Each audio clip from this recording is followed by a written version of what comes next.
Assalamu alaikum everyone. So in this video we're going to start a chapter which is a family planning and we're following the book which is the Excel Community Medicine. ठीक है. अच्छा, सबसे पहले हम लोग आते हैं definition of the family medicine. ठीक है. अब डेफिनेशन जो है हमारे पास क्या है, देखो इसी तरह याद रखनी है. ठीक है, बहुत आसान है. ठीक है, मैं आपको बताता हूँ इसमें याद क्या करना है. ठीक है, it is a way of thinking and living that is adopted voluntarily upon basis of knowledge, attitude, and responsible decision by individual and couple in order to promote health and welfare of the family group and thus contribute effectively to social development of the country. ठीक है, देखो ये एक thinking है या living है जो आप वॉलेंट्रीली अडॉप्ट करते हो. ठीक है, हर बंदे की अपनी मर्जी होती है, अडॉप्ट करना है तो करो, नहीं करना तो मत करो. ठीक है, फिर ये जो है on the basis of certain knowledge या एटीट्यूड की बेसिस पे या आप रिस्पॉन्सिबल डिसीजंस कोई कपल या कोई इंडिविजुअल लेता है. ठीक है, ताकि वो हेल्दी लाइफ को अचीव कर सकें. ठीक है, और इसके अलावा वो जो है कंट्रीब्यूट कर सकें to the development of the country पे. ठीक है, मेनली अब आते हैं इसकी ऑब्जेक्टिव्स. ऑब्जेक्टिव्स क्या होते हैं? टू अवॉइड अनवांटेड चाइल्ड, मतलब अनवांटेड चाइल्ड्स को अवॉइड कर लेना है. ठीक है, और जो वांटेड चाइल्ड हैं उनको दुनिया में ले आना है. ठीक है, इसके अलावा जो है वो दो बच्चों के बीच में गैप होना चाहिए. ठीक है, फिर उसके बाद जो है फ़ीमेल की एज इंपॉर्टेंट होती है कि मतलब बहुत ज़्यादा छोटी ना हो या बहुत ज़्यादा 35 से ज़्यादा एज उसकी ना हो. ऑब्वियसली फिर वो हाई रिस्क फीमेल्स में आ जाती हैं. ठीक है, इसके अलावा जो है वो नंबर ऑफ चाइल्ड, कितने बच्चे हैं फीमेल के मिली. ठीक है, wanted, unwanted, total number, age of the female and interval between two birds. ठीक है, अब इसके मेन जो फैमिली प्लानिंग का वो है ना एम है ना, वो एम मेनली क्वालिटी लाइफ है. ठीक है, लाइक क्वालिटी लाइफ अचीव करना. ठीक है, अब इसकी हमारे पास अब आते हैं हम एलिजिबल कपल पे. ठीक है, एलिजिबल कपल वो कपल होता है जो एक तो मैरिड हो. ठीक है, और जो फीमेल हो उसकी एज तकरीबन 15 से लेकर 49 या 45 के बीच में हो. ठीक है, फिर इसके बाद हम आते हैं टारगेट कपल. टारगेट कपल वो कपल होता है जिसके तकरीबन 2 से 3 बच्चे हों, लेकिन आज अब जो है ना टारगेट कपल जो है वो चेंज हो गया एंड अगर किसी का एक बच्चा भी हो तो टारगेट कपल होता है. ठीक है, अच्छा जी, इसके बाद आते हैं कपल प्रोटेक्शन रेट. ठीक है, now the couple protection rate is basically number of couple, ठीक है, जो कंट्रासेप्टिव मेथड्स यूज़ कर रहे हैं divide by the number of eligible couples multiply by 100. ठीक है, अब जो कपल प्रोटेक्शन रेट है ना पाकिस्तान का वो हमारे पास है 45 to 50%, लेकिन जो आइडियल है ना दैट 60%. ठीक है, अच्छा अब हम आ जाते हैं कैफेटेरिया चॉइस. ठीक है, कैफेटेरिया चॉइस में आपने याद रखना है गैदर. ठीक है, अब गैदर क्या है? जी से आप ग्रीडिंग करोगे पेशेंट की, ए से आप जो है उससे पूछोगे कि तुम्हें फैमिली प्लानिंग के बारे में क्या पता है. ठीक है, फिर टी से जो है आप उसको बताओगे tell the patient about the different methods. फिर एच से आप हेल्प करोगे कौन सा उसने सेलेक्ट करना है.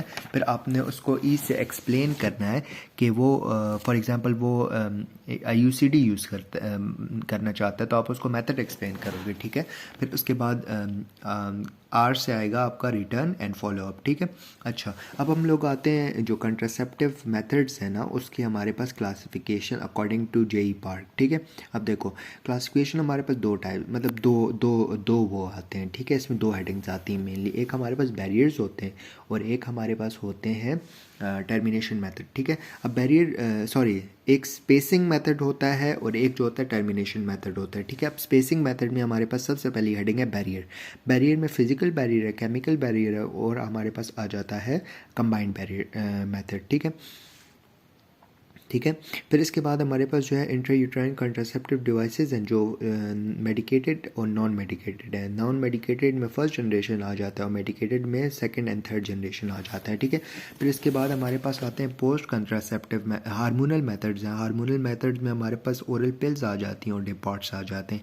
फिर पोस्ट कंसेप्शनल मेथड आ जाते हैं जिसमें हमारे पास मेंस्ट्रुअल रेगुलेशंस होती हैं, मेंस्ट्रुअल इंडक्शंस एंड अबॉर्शन. ठीक है, फिर मेसिलिनियस है. मेसिलिनियस में मेनली एक तो वो आ जाता है ब्रेस्ट फीडिंग आ जाती है. ठीक है, इसके अलावा जो है वो एब्सेंटीन होता है. ठीक है, BMR होता है, वैक्सीनेशंस होती हैं और सेफ़ पीरियड्स होते हैं, ठीक है। अच्छा, अब हम सबसे पहले आते हैं हमारे पास जो वो है ना बैरियर्स है ना, बैरियर्स में हम लोग आएंगे फ़िज़िकल बैरियर्स पे, ठीक है। अब फिज़िकल बैरियर्स जो होते हैं ना उसमें हमारे पास सबसे पहले आ जाता है कॉन्डम, ठीक है। अब कॉन्डम जो होते हैं ये तो लाइक बहुत वो है ना, क्या है, वाइडली नोन चीज़ है ना, ठीक है। क्या होता है, एक प्लास्टिक का ठीक है बैलून टाइप होता है, ठीक है, प्लास्टिक का रबड़ से बना होता है, ठीक है। सीमन मेल जो होते हैं अपने जो जेनिटल ऑर्गन है उस पर जो है वो चढ़ा देते हैं और उसके बाद जो है सेमन जो होती है वो फीमेल जेनेटेलिया में नहीं जाती। अल्टीमेटली जो है वो कंट्रासेप्टिव अफेक्ट जो होता है वो अचीव हो जाता है, ठीक है। पर इसके बाद हमारे पास इसमें अगर इसका अफेक्ट आपको ज़्यादा चाहिए ना तो आपने स्पर्मिसाइडल जो जेली होती है ना वो भी यूज़ करनी होती है इन फीमेल जेनेटेलिया, ठीक है। अब इसके एडवांटेजेस क्या होते हैं कि एक तो ईज़िली अवेलेबल है, अफेक्टिव है, कॉस्ट इफेक्टिव भी है और ऐसे भी इफेक्टिव है, ठीक है। दूसरा ये कि डिस्पोजेबल है और लाइट भी होता है। और तीसरा ये कि कोई आपको स्ट्रेन वो नहीं चाहिए ना, क्या कहते हैं, सुपरविज़न नहीं चाहिए किसी की, ठीक है। फिर इसके बाद हमारे पास जो है वो इसमें it decrease the incidence of cervical cars, it decrease the incidence of the वो एसटीडी, सेक्सुअल ट्रांसमिटेड डिजीजेज और सर्वाइकल कार्सिनोमा। अब इसके डिसएडवांटेजेस ये हैं कि एक तो ये टेयर हो सकता है, ठीक है। दूसरी बात ये है कि ये जो है ना वो है सेक्सुअल जो सेंसेशंस हैं वो भी प्रॉपर नहीं आती हैं, ठीक है। और इसके लिए प्रॉपर आपको मोटिवेशन चाहिए, ठीक है। फिर आते हैं डायफ्राम। डायफ्राम जो होता है ना ऐसे करके स्ट्रक्चर होता है, ठीक है, ऐसे करके। ये तकरीबन 5 to 10 सेंटीमीटर होता है, ठीक है, और 2 to 4 इंचेस, ठीक है। अब ये जो होते हैं ना ये अब इसमें क्या होता है कि फीमेल जो है ना अपनी फिंगर्स इंसर्ट कर देती है फॉरनेक्स में, ठीक है, और फिर वो सिम्फिसिस प्यूबिस को टच करती है। अल्टीमेटली वो मेजर कर लेती है कि कितना उसका साइज़ होगा डायफ्राम का, ठीक है। फिर उसके बाद वो नॉर्मली 7 to 8 सेंटीमीटर यूज़ होता है, ठीक है। पर डायफ्राम जो होता है ना बिफोर इंटरकोर्स यूज़ किया जाता है और it should be left in the uterus for in the vagina for at least 7 to 8 hours, ठीक है। फिर इसके बाद रिमूव करते हैं, ठीक है। अच्छा, फिर इसके बाद हमारे पास ना स्पर्मिसाइडल जेलीज भी यूज़ करनी चाहिए ताकि इसकी इफेक्टिविटी और भी ज़्यादा हो जाए। एडवांटेजेस यही है कि चीप है, इफेक्टिव है, इजीली अवेलेबल है, डिस्पोजेबल है, ठीक है, और एसटीडीज से बचाता है, लेकिन HIV से नहीं बचाता। और दूसरा ये सर्वाइकल कार्सिनोमा से भी बचाता है। डिसएडवांटेजेस ये हैं कि एक तो ये फीमेल को अपना साइज़ के अकॉर्डिंग एडजस्ट करना नहीं आता, साइज़ के अकॉर्डिंग उनको मिलता नहीं है। इसके अलावा जो यूट्रस में छोड़ देते हैं ना, सॉरी वजाना में छोड़ देते हैं, अल्टीमेटली टॉक्सिक शॉक सिंड्रोम हो सकता है और इन्फेक्शन के चांसेस ज़्यादा होते हैं, ठीक है। पर इसके बाद हम आ जाते हैं वजाइनल स्पंज, ठीक है। वजाइनल स्पंज होते हैं पॉलीयूरेथ्रेन फोम स्पंज होता है, ठीक है, पॉलीयूरेथ्रेन फोम स्पंज जो 5 by 2.5 सेंटीमीटर होता है, ठीक है। और ये मेनली इसको पहले आप ऑलिव ऑयल में या आप जो है विनीगर में डिप करते हो, उसके बाद जो है आप अपने वजाना में रख देते हो, ठीक है, फीमेल रख देती है।